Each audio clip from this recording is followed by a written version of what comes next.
manufacturing community, our representatives in Congress, and of course the administration to achieve all these goals. And like beer, all of these ideals are bipartisan, and we look forward to working with leaders on both sides of the aisle. It's events like this where we can toss around ideas, and we can inform stakeholders about what's important to the business community and what can be done to stimulate and reinvigorate the manufacturing sector of this country. Thank you all for being a part of this. Thank you for allowing us to be a part of it. And thanks for sharing our collective interest to keep and attract a strong manufacturing presence here in the United States of America. Cheers.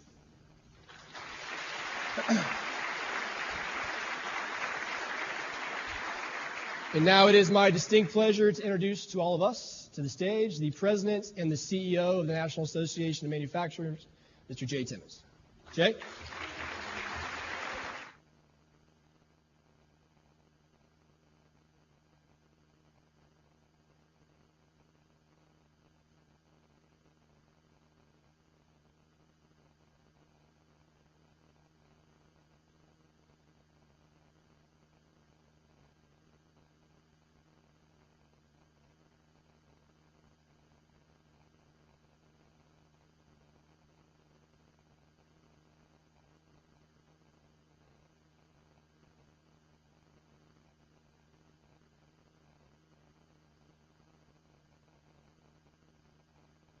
And it's up to each and every one of us to seize that moment and make a difference in our country. Our industry, our work, it's captured the imagination of people all across this country and of leaders right here in Washington, D.C. Manufacturing is bringing people revolutionary technologies. We're charting new frontiers and supporting new and exciting jobs. Today, manufacturers support more than 18 million American jobs, and across this country, companies are announcing plans to make new investments in American factories and American workers.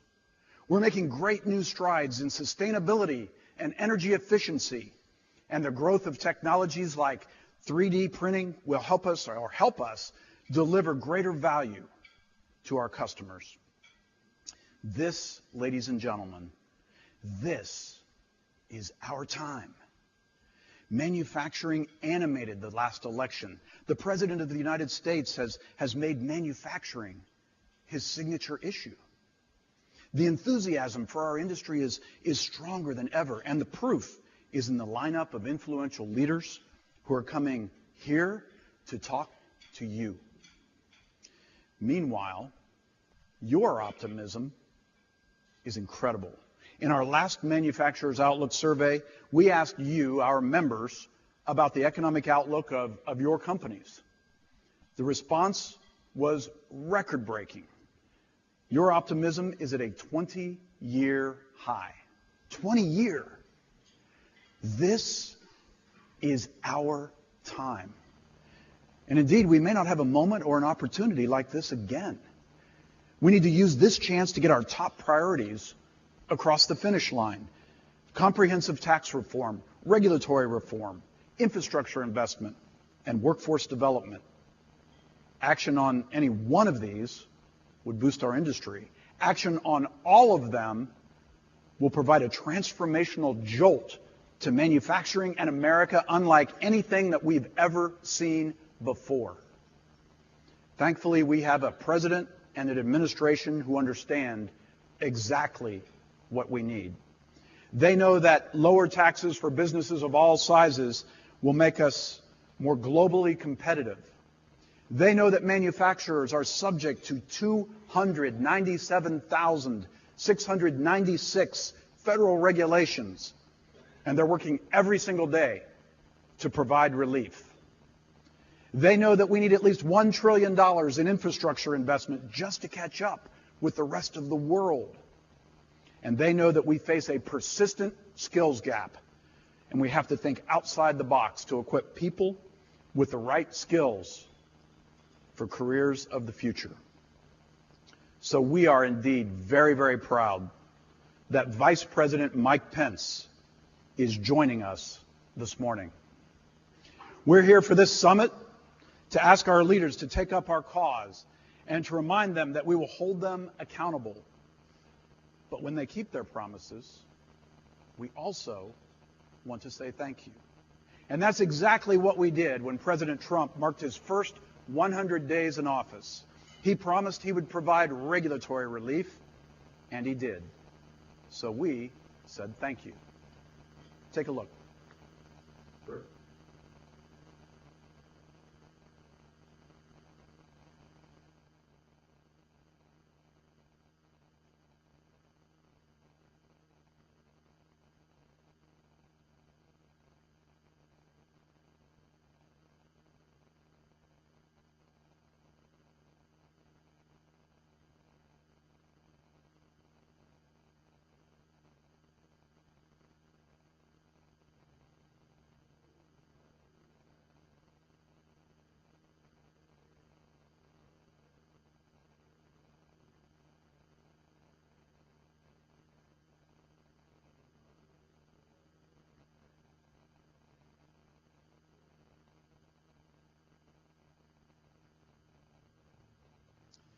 Now, of course, there's plenty of work that's still to be done. The president knows that, and so does Vice President Mike Pence. President Trump and Vice President Pence have demonstrated that they're serious about accelerating economic growth. Manufacturing has been at the center of their agenda from the very first day, day one. They valued our input, your input, as they build an agenda that will create and maintain manufacturing jobs in America. We've shared your thoughts and ideas in our meetings at the White House. So I can tell you this, the Trump-Pence administration is listening to manufacturers, and they're hard at work for us. But if you know the Vice President's record on manufacturing issues, that's not really a surprise. And you know what? He and his very capable staff know exactly how to round up the votes in Congress to get the job done. But in case he needs a little backup, I'm happy to report to you that he and Mrs. Pence just added Harley and an Australian Shepherd to the family to help them get that job done as well. So, ladies and gentlemen, please join me in welcoming the 48th Vice President of the United States, Mike Pence. I had to put. All right.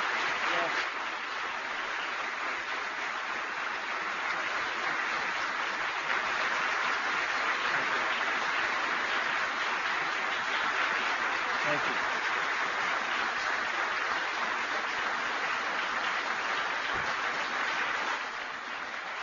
Thank you very much.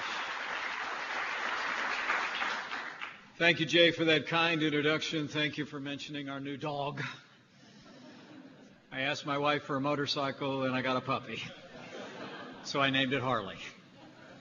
It is wonderful to be with you today. And great to be at the 2017 Summit for the most powerful voice for businesses that make things in America, an organization leading innovation, creating opportunity, pursuing progress every single day, the National Association of Manufacturers. Welcome back to Washington, D.C.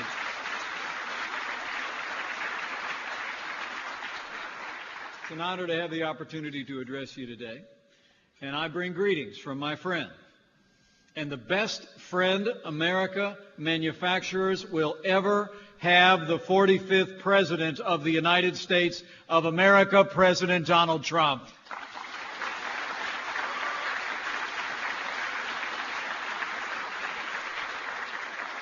It's an honor to be here to express the gratitude of our President for our nation's manufacturers. You are the engine of the American economy. And rest assured, President Trump is fighting every day to rev that engine, and thanks to his leadership and your ingenuity, American manufacturing is roaring once again.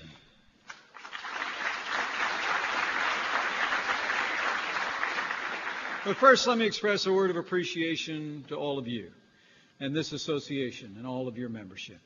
Since your founding more than 120 years ago, the National Association of Manufacturers has fought tirelessly for the time-honored American principles of free enterprise, competitiveness, individual liberty, and equal opportunity. And not only do you advocate for the businesses in this room, you really advocate for America itself. American manufacturers are the beating heart of our national life and always will be.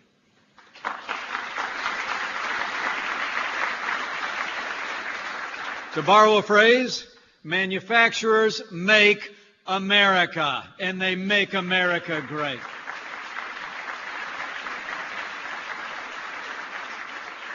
You make the cars on our roads, the planes in our skies. You make the food in our pantries and the tools in our sheds. You make the clothes that we wear, the gadgets we use. When it's all said and done, you make our families and communities stronger. You improve the quality of life, more prosperity, and you make America succeed. It's amazing to think that at this very moment, more than 12 million Americans work at manufacturers in all 50 states. The overwhelming majority of manufacturers, too, are small businesses, and they contribute more than $2 trillion to our economy. And all told, manufacturers actually account for 3 out of every $4 spent in the private sector on research and development. But you do more than just make things. You're also model corporate citizens. You know, anyone who's ever gone to a baseball game or a bake sale or a charity fundraiser or a cook-off at a local farm or just walked down Main Street in small-town America and looked at the names on the buildings and the signs, you see that America's manufacturers support every worthy cause in every community, large and small. You're woven into the very fabric of American life, and you're written into our future, too. Know that our president and all the American people are truly grateful for the corporate citizenship of manufacturers across America. Give yourselves a round of applause. You make a difference every day. You really do. But we all want you to do even more. President Trump has promised in his words to set the stage for a great revival for our factories, to be back to buy American and hire American again. And thanks to the President's decisive action, American manufacturing is getting stronger every day. In the first 5 months of last year, American manufacturers lost 24,000 jobs. But in the first 5 months of this year, under the leadership of President Donald Trump, American manufacturers have created more than 55,000 new good-paying jobs all across the United States.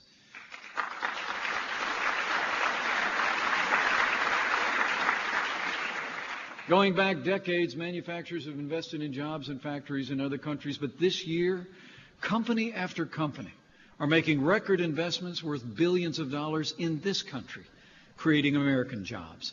And as this organization announced in a report released at the White House just a few months ago, American manufacturers haven't been this optimistic in 20 years. Confidence is back. Manufacturing is back because since day one of this administration, President Donald Trump has been fighting for manufacturers and the men and women who work on your factory floors, and he'll keep fighting every day to lead an American manufacturing renaissance. I promise you that. I mean, just look at the President's decisive action, beginning with ending the era of excessive regulation of the past 8 years. You know, the National Manufacturers Association, or National Association of Manufacturers, has shown that federal red tape actually costs your businesses a staggering $19,500 per employee per year. In the first 100 days of this administration, I'm proud to say that President Trump signed 14 bills under the Congressional Review Act to cut burdensome regulations, saving businesses like yours up to $18 billion in compliance costs per year. This president, in fact, has signed more laws to cut through federal red tape than any president in American history. And we're just getting started.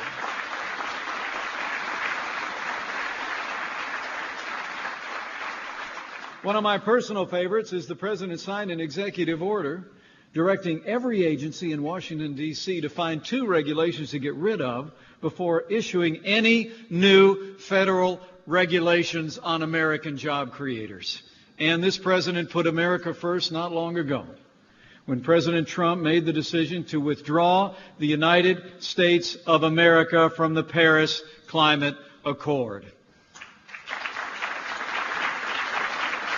You know, one independent study found that the Paris Accord would have actually cost the U.S. economy more than more than 6.5 million manufacturing jobs in the next 25 years, while giving countries like China and India virtually a free pass. By withdrawing our nation from this terrible deal, President Trump put America first. He left the door open to renegotiating the deal or coming up with a different agreement. But he put America first, and I promise the manufacturers in this room, President Donald Trump always will. And the President has put a renewed emphasis on American energy. He approved the Keystone and Dakota pipelines early in this administration, and the Dakota pipeline is already rolling, and Keystone is being built as we speak. And President Trump is fighting every day to make sure that American manufacturers have affordable, abundant, and reliable energy that you need to power your factories and power our future. We're going to continue to drive an all-of-the-above energy strategy that gives low-cost energy available for job creators all across America, because energy drives a prosperous American future.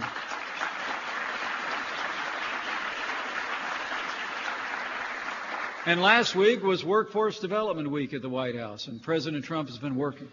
He's going to work very closely with our Department of Labor to ensure that the American people have the opportunity to get the job training to fill those good-paying jobs that are open at companies like yours right now, ensuring that workers are there for the companies that can grow and that people can choose their future in our trades and in every area, supporting manufacturing. It is remarkable to think that nearly 3.5 million manufacturing jobs will be created in America in the next decade. But 2 million of those jobs will go unfulfilled if businesses can't find the right people with the right skills.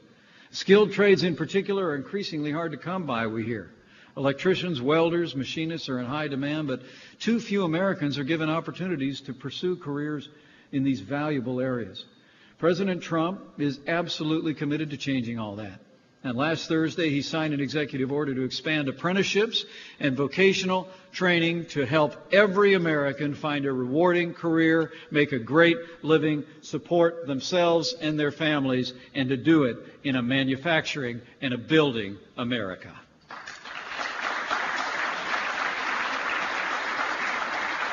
I mean, the numbers speak for themselves. And meaning 90% of apprentices get jobs after they finish their program, and their average salary is an impressive $60,000. As I learned back when I was governor of the state of Indiana, we need to create better pathways so our students can see the opportunities that are available in these jobs. It's a foundation for a good life and a brighter future for themselves and for our country. And under this president's leadership, I'm confident that we'll train the students of today for the jobs of tomorrow, and manufacturers like yours are going to continue to grow as a result. But at this White House, with deregulation, with the efforts that we've made, rolling back excessive red tape, with doing the kind of work that we've done to promote American energy and to reform workforce education in America, that's what President Trump just calls a good start. If you haven't noticed, the American people also elected a builder to be the 45th President of the United States, and I'll make you a promise. Before we're done in 7.5 years, President Donald Trump is going to rebuild the infrastructure of the United States of America.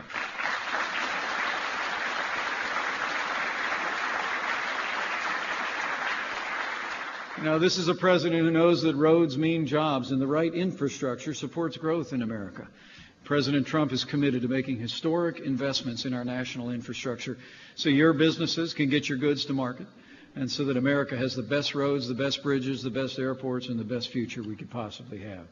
And today I want to assure you, before this summer is over, working with the leaders in the Congress, even as we speak, President Donald Trump and this Congress will keep their promise to the American people, and we will repeal and replace Obamacare. We're going to do it. We're going to rescue American businesses and the American people from the consequences of this failed policy. You all know the grim reality that businesses have faced under Obamacare. I've heard it from manufacturers large and small as I've traveled across the country on behalf of our president.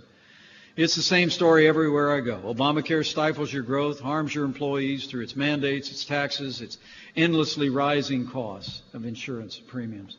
Forces too many businesses, large and small, to make hard decisions that you just never have to make. I literally have spoken to job creators around the country who have told me about the day in their small business that they had to sit their employees down since Obamacare and tell them that they just could no longer make it work that they would offer health insurance. And for anybody that's ever been around a small business, and I grew up in one, you know, your employees are family. And it's just heartbreaking to see the choices that too many businesses have had to make in the wake of Obamacare. And it's not only a heavy burden on your businesses, but Obamacare is burdening the American people every day. You know, last month our administration issued a study showing how Obamacare has actually led to skyrocketing premiums all across this country. We found that premiums on the individual market have more than doubled since Obamacare went into effect, and in many states, they've more than tripled since Obamacare went into effect. Remember, the last administration promised that Obamacare would lower premiums on the individual market by up to $2,500 for American families? Well, the truth is that premiums have actually increased by nearly $3,000 for American families since the advent of Obamacare. At this moment, millions of Americans are facing double-digit premium hikes heading into 2018. And while costs are soaring, choices are plummeting because insurance companies are pulling out of Obamacare exchanges left and right. Right now, a third of America's counties, including 5 whole states, only have one choice of Obamacare coverage, which means they essentially have no choice at all. And in the past few weeks, health insurers have announced exits from at least another 23 Obamacare markets, leaving tens of thousands of Americans with no insurance coverage whatsoever. In Ohio, the last statewide insurer recently announced it would leave Obamacare in the Buckeye State. More than 13,000 Ohio citizens will have no health insurance next year. In Missouri, 25 counties won't have any coverage under Obamacare. And while the last insurer in 94 of the 99 counties of Iowa just said that they'll actually stay through next year in the Iowa exchange, just yesterday they submitted a request for a staggering 43% increase in premiums, affecting some 72,000 people across Iowa. The record is clear. The burden is great. Obamacare has failed, and Obamacare must go.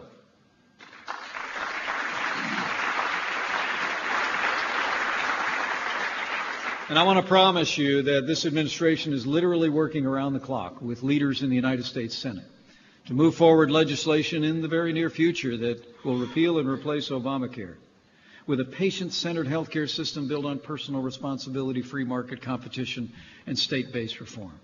And I'll promise you, President Donald Trump will never stop fighting to give American businesses and the American people the kind of health care they need and deserve.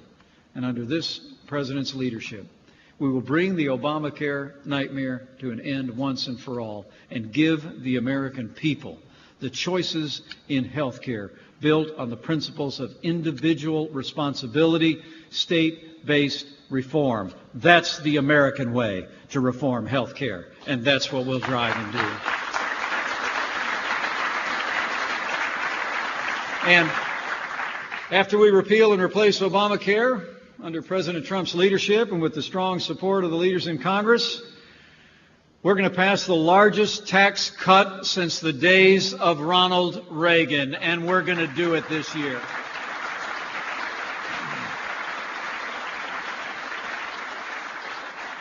The truth is, America's tax code is one of the biggest barriers to success for working families and job creators like all of you that are gathered here. You know, I like that line that says, you know, the Internal Revenue Code is twice as long as the Bible, with none of the good news. Well, that's about to change. A little over a month ago, this administration laid out the president's vision for a tax cut plan that will get this economy moving again. We'll cut taxes across the board for working families, small businesses, and family farms. We'll simplify the tax code by cutting 7 brackets down to 3, 10, 25, and 35%. We'll eliminate the alternative minimum tax, end almost every deduction, and under President Donald Trump, we will repeal the death tax once and for all.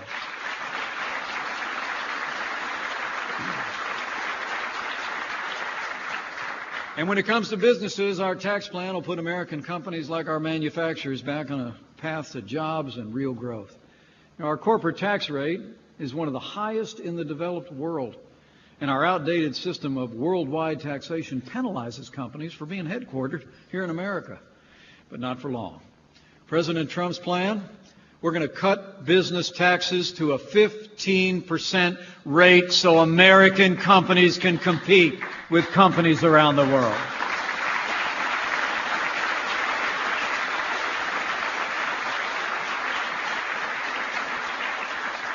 We'll enact a territorial tax that's in line with the rest of the world, and we'll cut taxes on the trillions of dollars that are locked away overseas so that you can invest those dollars in American workers, American jobs, and America's future.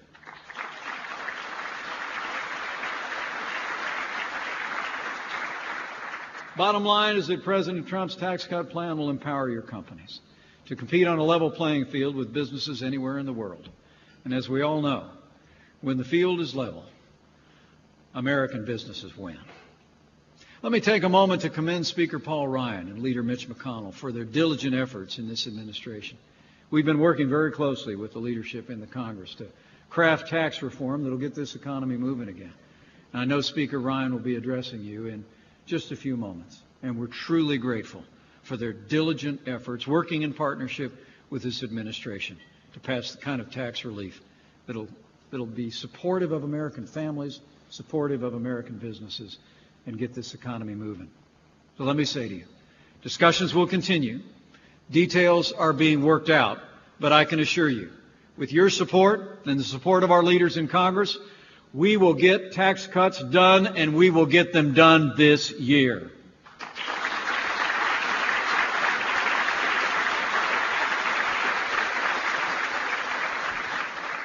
Truth is, President Trump's been fighting every day to bring back manufacturing because he knows how vital you are to the life of our nation. I sure know it. You know, I grew up in the Hoosier State, had the privilege of being governor of the state of Indiana. We're awful proud of manufacturing. You know, I like to say back where I come from, we do two things especially well. We make things and we grow things. The truth of the matter is you can talk about America that way too.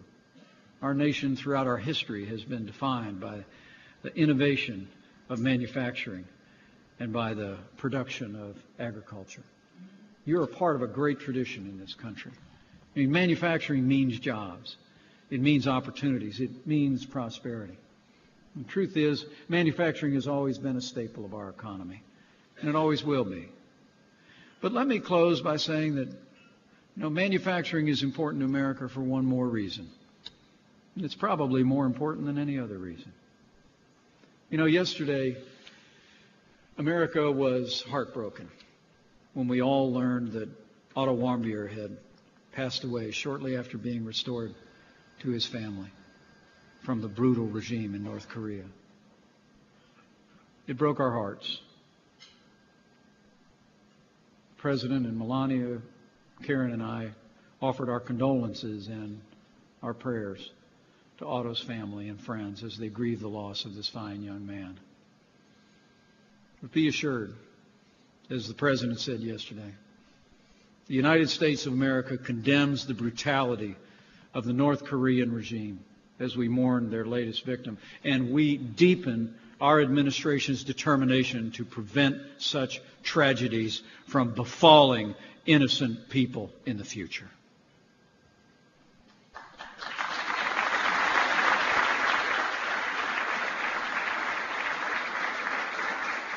But in the midst of that tragic news, earlier this week, we learned that 7 American sailors lost their lives on duty in the ocean south of Japan. And not long ago, my wife and I put our arms around the families of 3 Army Rangers who fell in the line of duty in Afghanistan. And so I close with this thought among the manufacturers that are gathered here today. In this time of widening challenges and unknowable threats, I want to assure you that you have a president who understands we do not build Navy ships and aircraft and the weapons that defend our freedom. We do not fill the arsenal of democracy without American manufacturing. For America to be prosperous, for America to be secure, American manufacturing must be strong. And under President Donald Trump, the manufacturers that make America will be strong, stronger than ever before. Our nation will have the manufacturing infrastructure we need to provide good paying jobs, to promote our prosperity, but also to protect our nation and to ensure a safe and prosperous future for ourselves and our posterity. So I say to you with confidence, all those gathered here at the National Association of Manufacturers, together we will make America prosperous again. Together, we will make America safe again. And to borrow a phrase, together, we will make America great again. Thank you very much. God bless you. God bless your teams. And God bless the United States of America.